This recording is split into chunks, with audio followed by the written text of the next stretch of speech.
आदेश पर धर्म के आधार पर कोरोना की महामारी में एक आदेश निकाला गया है और उसमें ये कहा है कि क्वारंटाइन सेंटर पर जो मरीज हैं उनके रोजा इफ्तियार की स्पेशल व्यवस्था की जाए, उनके लिए खजूर, चाय, नाश्ता, फल इत्यादि की स्पेशल व्यवस्था की जाए, शरबत की व्यवस्था की जाए।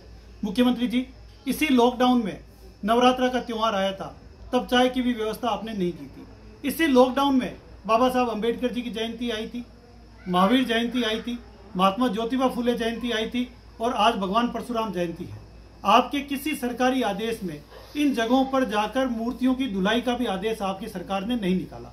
आखिर क्या कारण है कि आप बार बार तुष्टीकरण की राजनीति कर रहे हैं और धर्म के आधार पर वोट बैंक की राजनीति आप कर रहे हैं?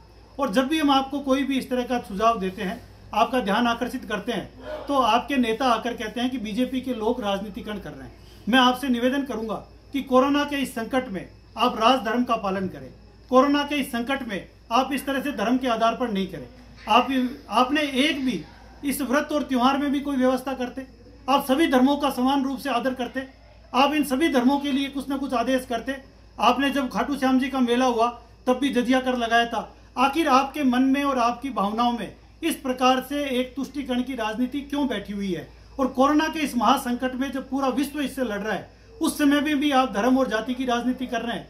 और आप हम लोगों पर तो मुकदमा लगवाएं या केस लगाएं या गिरफ्तार करें, लेकिन कम से कम आप स्वयं राज धर्म का पालन करें। और यदि आप ठीक कर रहे हैं तो आपके नीचे के लोगों को समझाएं कि वो इस प्रकार की आपकी मंशा के विपरीत यदि आदेश निकाल रहे हैं तो ये बहुत बड़ा दुर्भाग्य है राजस्थान का। आप कोरोना के इस युद्ध में आप मानव मात्र की सेवा में लगें और कोरोना पर प्रभावी नियंत्रण करें। बहुत बहुत धन्यवाद।